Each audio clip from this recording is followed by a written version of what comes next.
In this video, we will be talking about Newtonian fluids and demonstrating what classifies a fluid as being Newtonian or not. First, it would be helpful to define what a Newtonian fluid is. A Newtonian fluid is a fluid that has a linear relationship between the strain rate and the shear stress rate. We can graph Newtonian fluids, shear thinning fluids, and shear thickening fluids on a shear rate versus shear stress curve.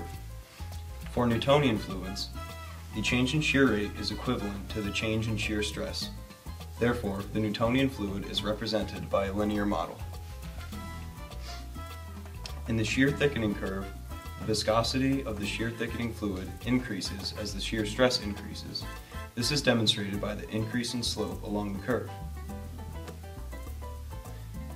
Some shear thickening fluids include cornstarch and water and wet sand. Conversely, for the shear thinning curve, the slope of the line decreases as the shear stress increases. This means that the viscosity of the fluid decreases when shear stress increases. Fluids such as paint, lava, and ketchup are considered shear thinning fluids.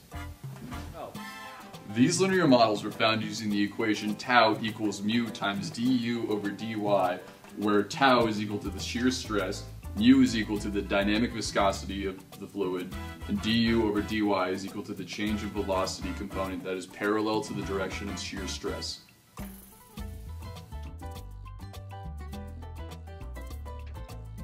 As you can see in this demonstration, as the ketchup leaves the jar, it takes a long period of time for it to conform to the shape of the container it is being poured into, in this case, a flat surface.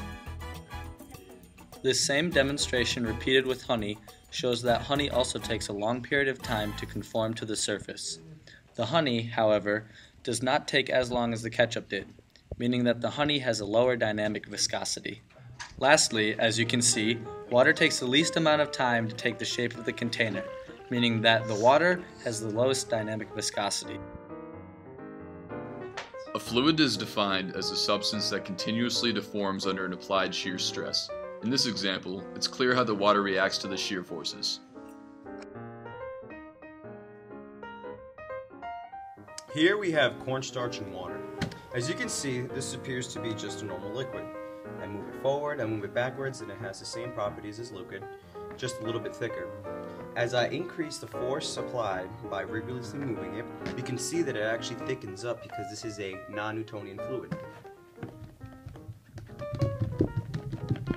Because of these interesting properties, I can actually run my hands across this whole surface and none of it would actually get on my hands. Even though it appears as water, it actually acts as a solid because of the increased force increases the thickness of the actual material.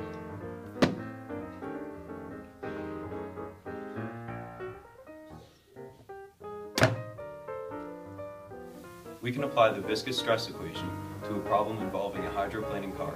In this problem, we are asked to find the stopping force on a hydroplaning car at a certain instantaneous velocity. In this problem, we are given mu, the viscosity of water, v, the velocity of the car, h, the height of the film of water between the tires and the road, and a, the area of the tires in contact with the ground. We start with the equation tau equals mu du over dy. From this equation, we find that tau is equal to force over area. We set this equal to mu times du over dy. In this case, we have du equal to the instantaneous velocity of the car, and dy equal to the height of the film of water between the car's tires and the road. And we find that force over area is equal to mu times velocity over h. Solving for force, we find that force equals mu times the velocity times the area over h.